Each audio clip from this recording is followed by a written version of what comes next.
Good morning. We continue with chapter 11, Rage. There's a little bit of wind here today, but you can hear it in my music.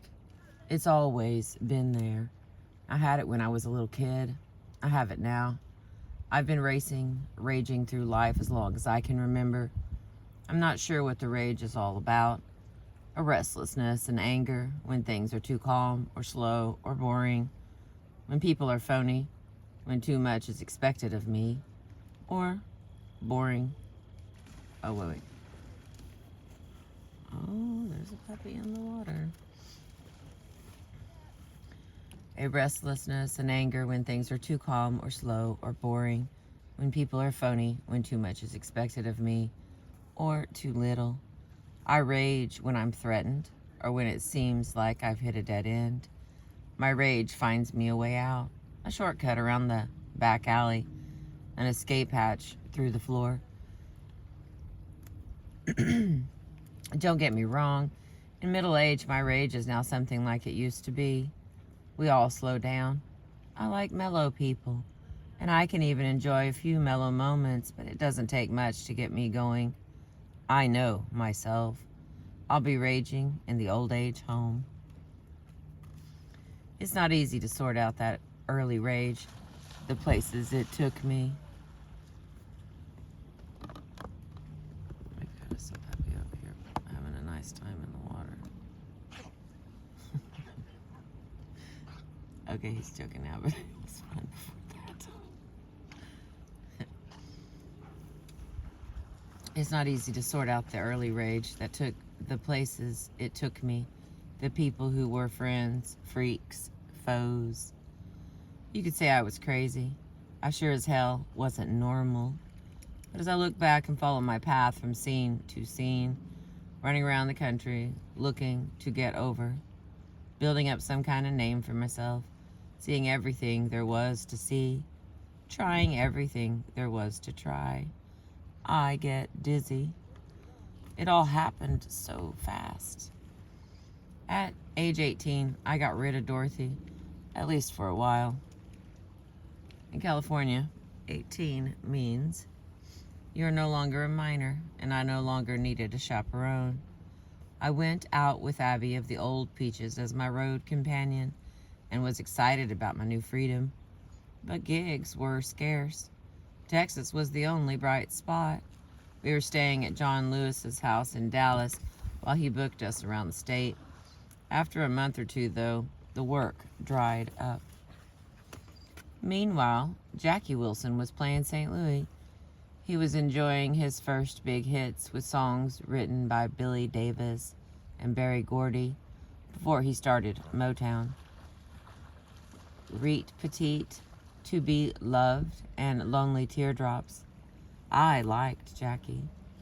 He was always a stand-up guy, a kind man who helped out anyone. Later on, he'd turn out to be one of my staunchest defenders. He was surely the greatest showman of his day, a great singer, an acrobatic dancer, who did for soul stepping what Michael Jordan did for basketball, took it to a higher level.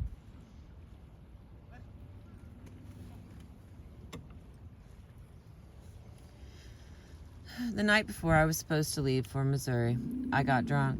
John Lewis threw a bucket of ice water over my head to wake me up. He dragged me and Abby over to the Greyhound station, put us on the bus, and waved goodbye. We snoozed all the way to St. Louis. I made the show and opened for Jackie to a packed house. The audience dug me. But when I went to get my money, the promoter shrugged his shoulders and said the gate was so disappointing he couldn't pay. I was fit to be tied. My plan was to take this money and buy me and Abby bus tickets for Chicago where, after all the talk from Bobby Lester of the Moonglows, I wanted to meet the Chess Brothers and get me a new record deal. I wanted to wring this promoter's neck, but the more I shouted, the more he shrugged. He wouldn't give me a dime. By the time we got through arguing, Jackie had come off stage. When he saw what was happening with me, he reached in his pocket and paid me himself. On another occasion, when Murray the K was about to kick me off the bill at the Brooklyn Paramount for talking back to him, Jackie stepped in, called his valet, Fraser, who came from the Midnighters, and said, "Pack my bag, I'm leaving with Etta." Murray, the K, shut up real quick. So God bless Jackie Wilson. He got me to Chicago. Okay, next story. Chicago. I knew LA and San Francisco. I'd seen New York and played all over the damn South. But Chicago was something new. Chicago had cops who wore snappy uniforms and had a whole different attitude.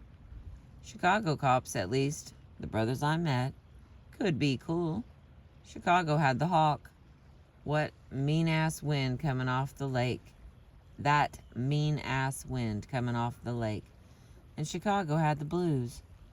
Chicago is where all the baddest blues singers from the Mississippi Delta, all those sons of Robert Johnson, like Muddy Waters, had migrated.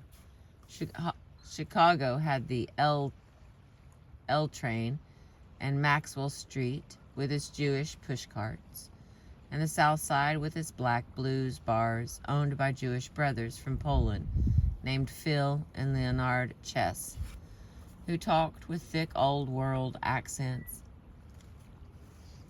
Phil was the baby brother. Leonard was the boss. Leonard changed my life.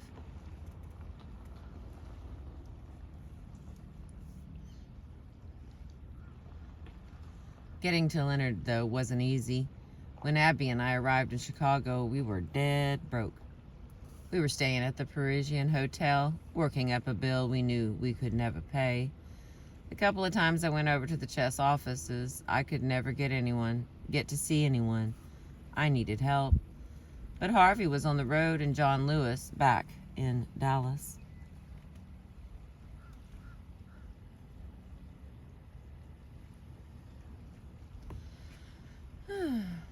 It was 15 below zero, and me and Abby were freezing our asses off. Every night we'd order in wings and things chicken. By the end of the week, we were flat broke. Couldn't rub 2 dimes together. We were cold, hungry, and unhappy. Unable to leave the room because the hotel manager would lock us out. We were that far behind on our bill. Then something happened that made a lasting impression on me. One night, when we were about to keel over with hunger pangs, we heard a knock on the door. When I opened it, I saw this big, greasy bag on the floor. I picked it up and saw it was a mess of chicken and hot fries. The wings and things people missed our orders and figured something was wrong. They sent over food out of the kindness of their hearts, not even knowing who we were. Another godsend came along in the form of an Air Force lieutenant named Greg Harris, who happened to be staying at our hotel. I'd have to call him a music groupie.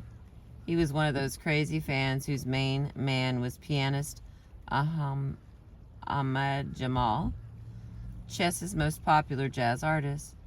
Greg was a career soldier. He had lots of money, a bourgeois wife, snobby as she could be, and a love of good music. He also knew my songs and dug my singing. Hanging at the hotel bar, he and I would start talking. I told him my story, let him know that I was stuck in Chicago with no work or bread. "Not to worry," he said. "Let me manage you. Let me cut a deal with Leonard Chess." "Fine," I said. "But I still got this hotel bill to pay." "I'll pay it," he offered. And he did. With a shiny new plastic card, he charged $700 of our expenses. That was the first time I saw American Express. Greg also made good on his promise to crack a deal with Chess. First, he got me released from Modern, which claimed I owed them money. "How the hell can she owe you money?" he asked the Baharis, "when you never paid her a cent of royalties?" They asked for $8,000 to nullify our contract, but took $3,000. Leonard offered me $5,000, and by the time I paid my back bills, I wound up with $500, which was fine by me. Leonard was so impressed with the negotiations, he tried to hire Greg, but no dice. Greg wasn't looking to us for profit or sex. Cat just wanted to help. He moved us over to the Sutherland Hotel at 47th and Drexel, a major hang for the hip folk. Sonny Stitt was playing his slow-burning jazz in the lounge, and I was set up in a suite with a bedroom and kitchen. Next day, when I went to meet Leonard Chess face to face, I saw he was genuinely glad to have me on the label. I would wind up recording for Chess as well as other subsidies, Cadet and Argo. Leonard, you see, was on a girl hunt. He had lots of male artists, Bo Diddley, Chuck Berry, Little Walter, but was weak with women. So he started signing girls like Jackie Ross and Mitty Collier. Minnie Ripperton was working as a receptionist. Later she'd joined the Gems before becoming famous on her own.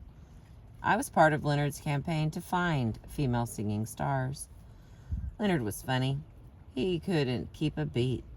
Unlike Jerry Wexler or Ahmet Ertegun at Atlantic Records, he wasn't a music scholar, yet he had heart and soul. He related to the emotions inside the music.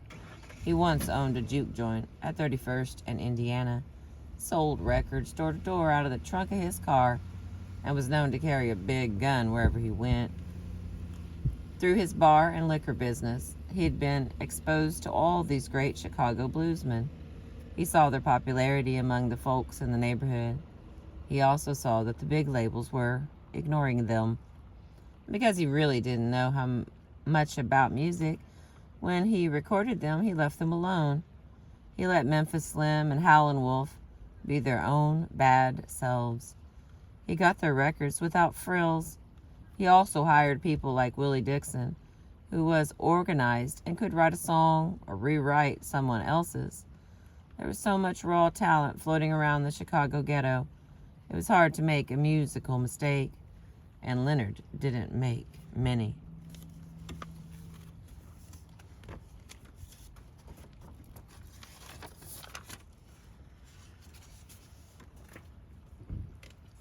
He put me on staff as a writer and singer and paid my room and board.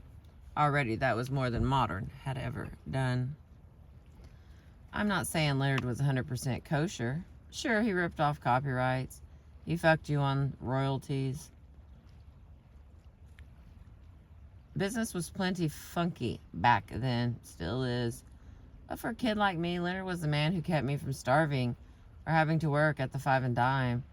He could be cranky and short-tempered. Other artists will tell you plenty of Leonard Chess stories. As far as I'm concerned, though, he wasn't all bad. As time went on and as I went off the deep end, he proved his loyalty.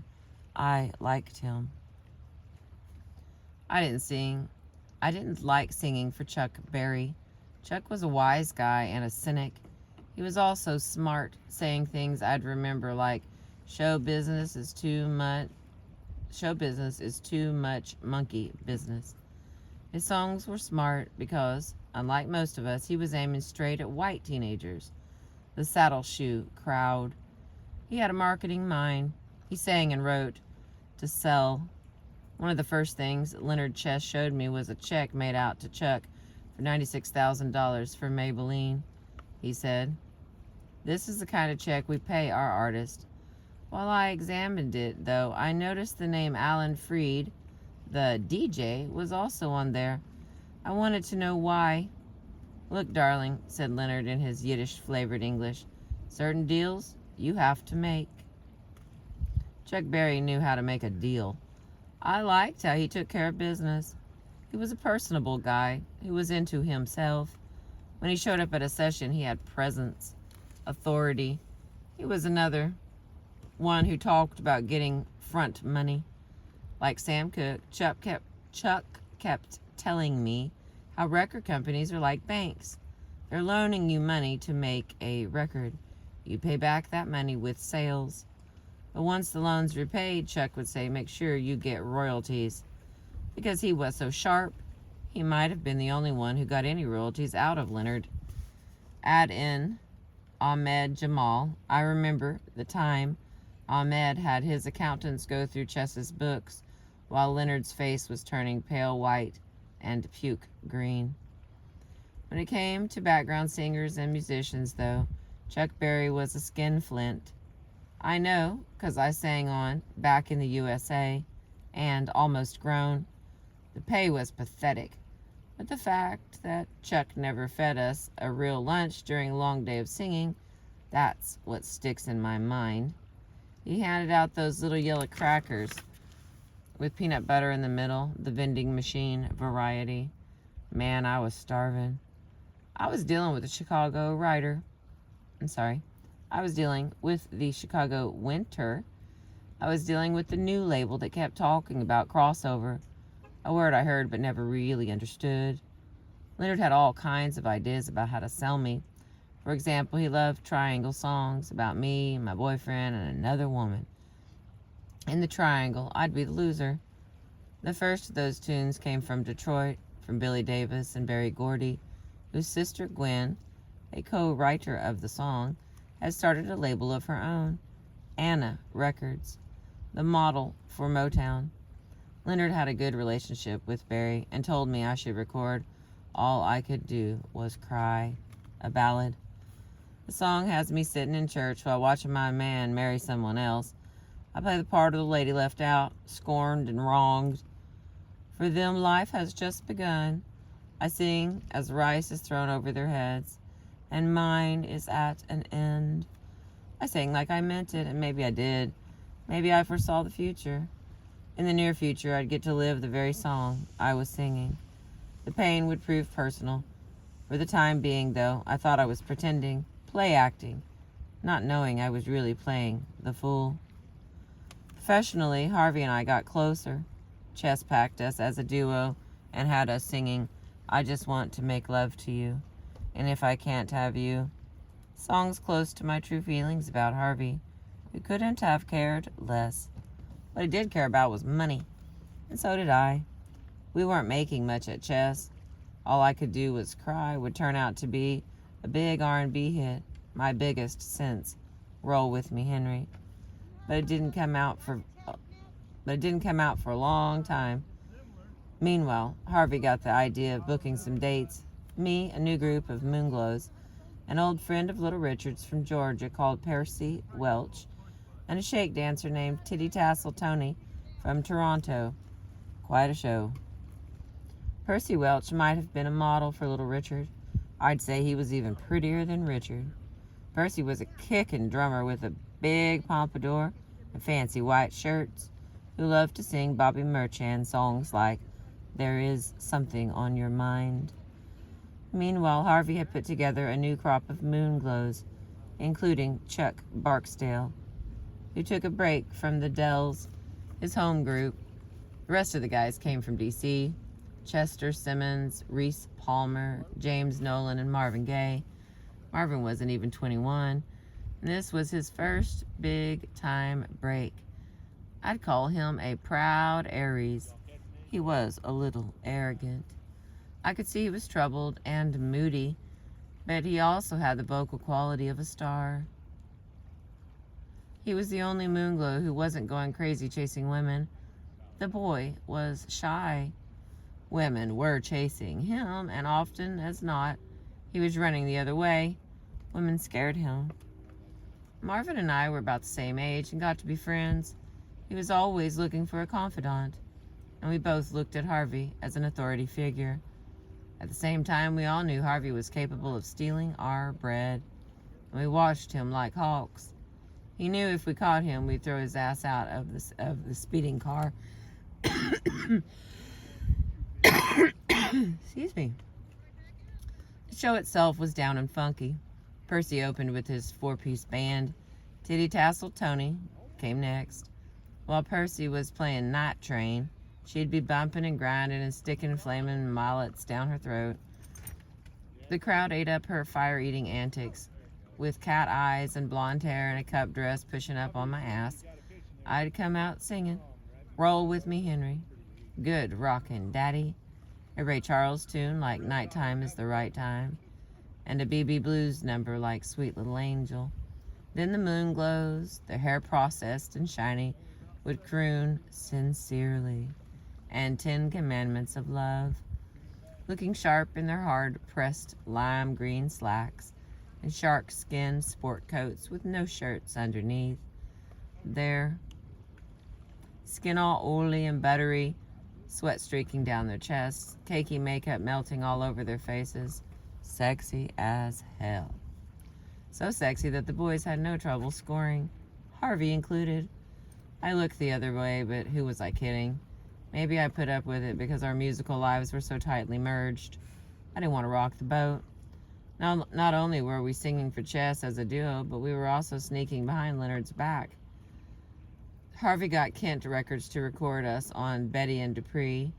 We sang a song written by my mother. I hope you're satisfied, with Jesse Blevins singing background, plus We're in Love, another ironic title in light of Harvey's romantic indifference. Our little tour wound through the South. In Thibodaux, Louisiana, we lived over Hosey Hill's Sugar Bowl Club. We played tiny towns like Kane, way back in the Bayou country, where the brothers look like they really did come from another planet. The swamplands were plenty strange. Over in Hollandale, Florida, we were at Ernie Busker's Palm Club, a converted drive-in movie with outdoor barbecue and indoor entertainment. When Titty Tassel Tony thought Marvin Gaye was acting too shy for his own good, they may have gotten it on once or twice, but I remember Tony complaining that Marvin wouldn't give her any head. Back then, that was a complaint many of us could legitimately level against the men. Tony was too aggressive for Marvin. The more she titillated him, the more irritated he became. He was a fireball who didn't dig rejection. She was a fireball who didn't dig rejection. One night in the club after the gig, they exchanged words, and the next thing we knew, Tony was calling Marvin a motherfucker and slapping him upside the head. To get to our motel, we had to walk across a dirt field, which is where Tony and Marvin were still verbally slugging it out.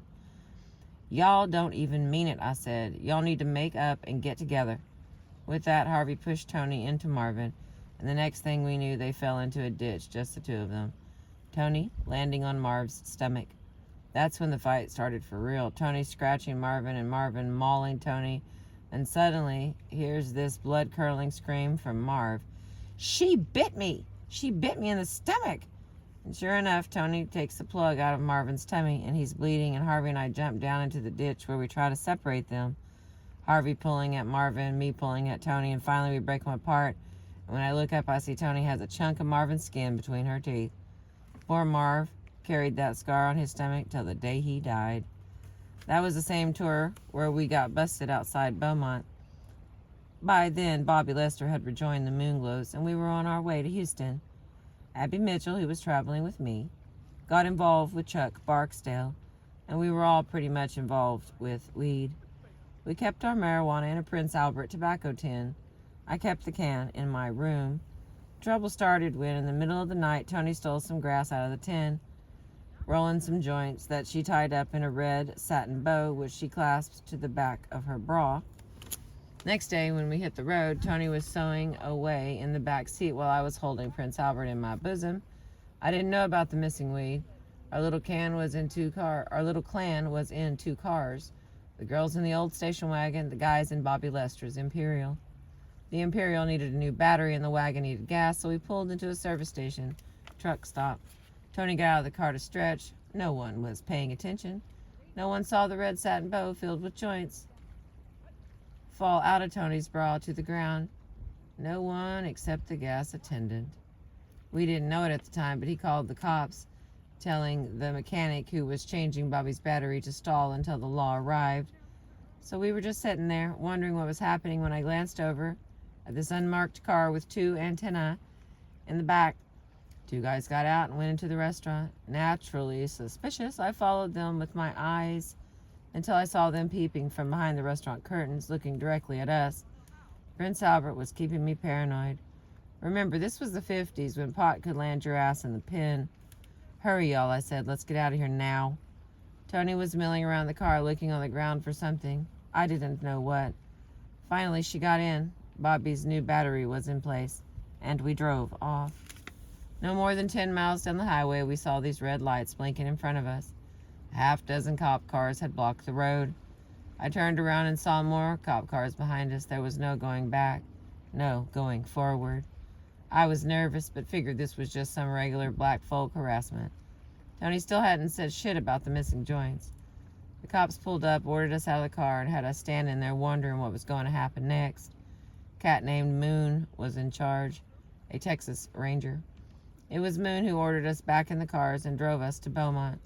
I was next to a window. All this time, Prince Albert was still nestled between my breasts. As we drove over some railroad tracks, Abby urged me with silent eyes to throw Prince Albert out the window. But I hesitated. I was scared Moon would see me. When we got to Beaumont, the entire police force was there to welcome us. They hustled us inside headquarters, where they squeezed us into an elevator. That's when I thought, maybe now's the time to dump the grass. They'll find it, but at least they won't find it on me. Moon was standing to my left, Abby to my right. Harvey was shitting his pants. Bobby, Marvin, Chuck, Percy, they were all sweating bullets. Abby whispered, "Give me the can." Figuring she could hide it better than me, with sweaty palms I passed it to her. The minute it got in her hands, though, she dropped it. Bang! All eyes focused on the floor as the weed spilled everywhere. Moon broke out into a "I knew it all along," ear-to-ear shit-eating Texas grin. He booked every last one of us. Turned out, though, that the grass wasn't the worst offense. Moon also found Bobby Lester's works. Needles, sifters, cotton, traces of smack. He went to jail for a year behind heroin charges. That, given the funky times, wasn't bad. When it came to the weed, Abby argued that she could take the rap.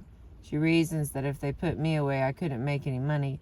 If I were free, though, I could earn enough to hire a lawyer to turn her loose, which is just what happened. I went to work at the Raven Club in Beaumont, owned by a character called Blue Buddy. Meanwhile, Abby started going with the main jailer, who'd let her out every night for a little lovin'. A few weeks later, I got Abby a lawyer who sprung her in nothing flat. By the time we got back to Chicago, we were trashed. It felt good to know that all I could do was cry. Was climbing the charts, but I still didn't have any real money from the sales. Harvey and I lived together at the Sutherland Hotel. Things were strange. Rock and roll was in a down period. The age of doo-wop had passed. With Bobby in jail and Chuck back with the Dells, the other cats went home to D.C., except for Marvin. Marv stuck with Harvey, and Harvey stuck with me, at least musically. Up in his room, playing a little Wurlitzer, Harvey started tinkling around with melodies from the past. Little did I know that those songs would shape my future. All right. That is the end of chapter 11. My little dog is sad over here. All right. Thank you for being with me. I appreciate you. I've been reading to you the Etta James autobiography written with David Ritz called Rage to Survive. Thank you for catching the sunrise with me. I appreciate you.